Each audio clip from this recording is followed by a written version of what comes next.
Hi everybody, this is Judy at Judi in the Kitchen. Today I'm going to make some easy maple glazed carrots with dill. I have my skillet on the stove and it's warming up just over medium heat. It's on number 6 where 5 is right in the middle. And I am melting about a tablespoon of butter. If you want these really rich, you can add more than that. But I'm going to be using frozen carrot slices, and I have a 12-ounce package here. So there's not a huge amount of carrots. I'm just going to go ahead and add them. You see, they are frozen.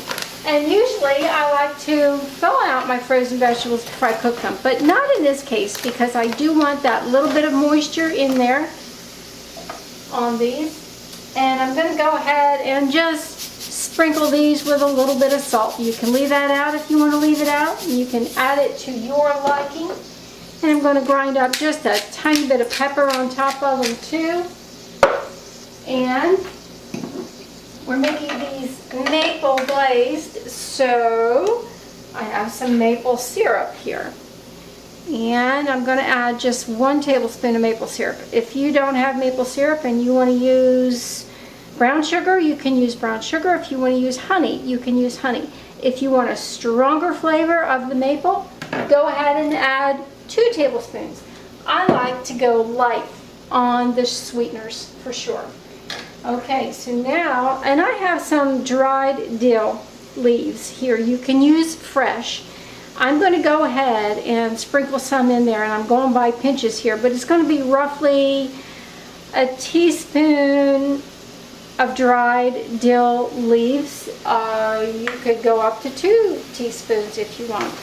Now I just want this to start to thaw out, and you see it's getting some liquid in the pan from the carrots, which is exactly what I want.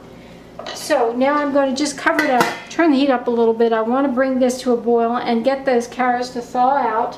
Now I'm keeping the lid on it as much as I can, but I'm just going in there, here and there, to kind of stir them around. I want to see these clumps of frozen carrots break up, and there is moisture in there. I will add a little bit, but I just want to get them thawed out first, and they're getting there. I think you can see that most of the carrots, the clumps, have broken apart at any rate, and I think they're starting to thaw out. I am going to add just a little bit of water, and I'm using a tablespoon measuring spoon here so you can see what I am doing.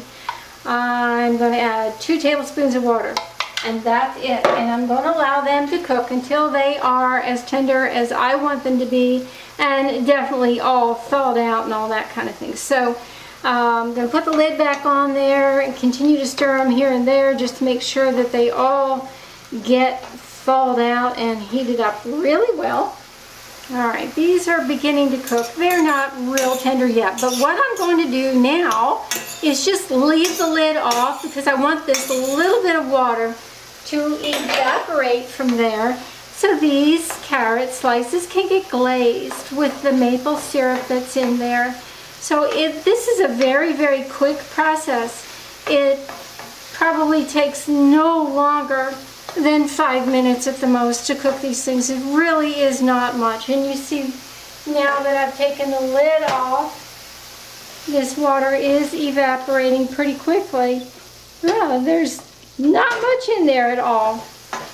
And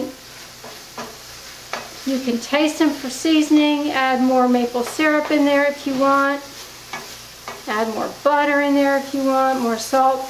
But you see the water has evaporated, and these are as tender as I want them to be. I'm turning the heat off, and I'm calling them done. Very, very easy and quick. And there they are. They did not even take 5 minutes to cook. They are really good like this, and about as easy and quick as you can get. The recipe is below in the description box. Give this a try sometime and let me know how it works for you. This is Judi at Judi in the Kitchen. Bye for now.